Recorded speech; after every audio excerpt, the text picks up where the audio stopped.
Hi, I'm Dave Atkinson, and welcome to Life on the Straight. This 20th installment in the Epic Remodel series covers the 2-week period of May 17th through the 30th. During this time period, Amy and I ordered 3 bath light fixtures from Home Depot. They were the only purchases that we made for this episode. Monday got off to a bang. Our cabinet order had arrived, and everyone is helping to unload and stage them throughout the house. And while that was happening, the crew was in the back of the house installing the Sonotubes atop the footings and creating a framework that would hold the galvanized brackets at the precise location as concrete was being poured. The crew also formed up where the concrete landing would go at the foot of the stairs. By the end of the day, numerous cabinets had been installed, including the huge kitchen island. This is our first up-close look at Jeff's cabinetry skills, and they were all a thing of beauty.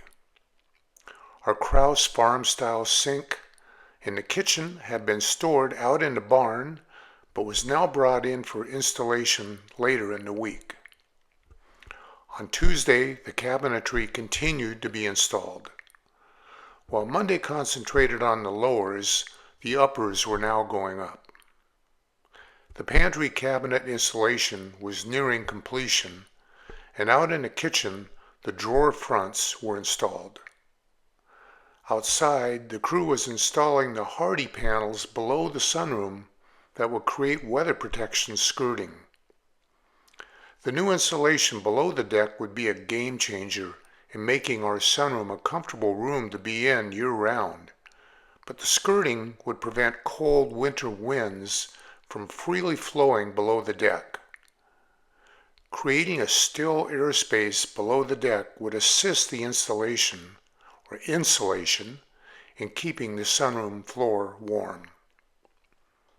The concrete truck arrived on Wednesday, and after it had a chance to firm up, the sonotubes were removed, leaving smooth concrete pillars down into the dirt.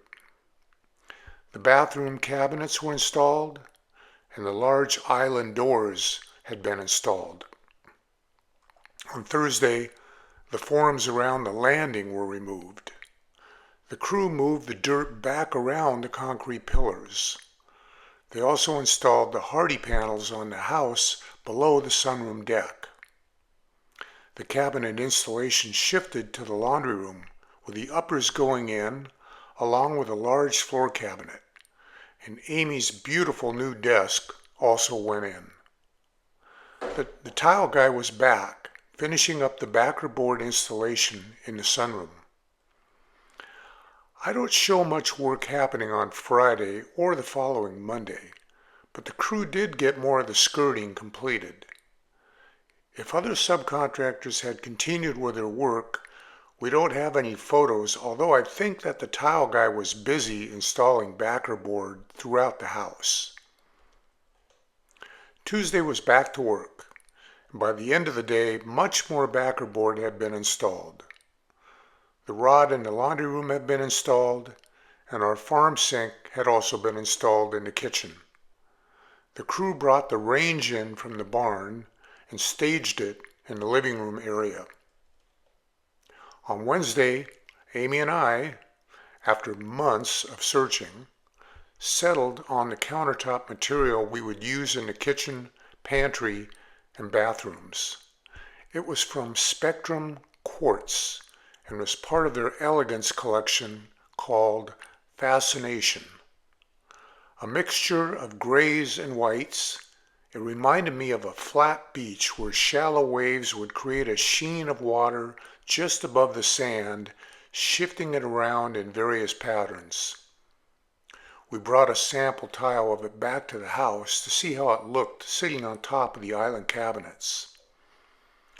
Wednesday also saw more of the backing board go up, now with the bathroom walls covered. On Thursday, the crew installed more Hardie siding on the rear of the house, a mixture of planks and panels. The tile guy was now sealing up the seams between backerboard sections in the master bath shower area. On Friday, the tile guy did his backerboard work in the guest bathroom, and he also began to create the pan of the master bathroom's shower floor area. Out in the back of the house, the crew had begun to construct the beefy wooden support framework that would support the new concrete tiled deck. That wraps up 2 weeks of progress for our Epic Remodel project. Thank you for watching Life on the Straight, and if you'd like to follow this story as it unfolds, please consider subscribing, which is free.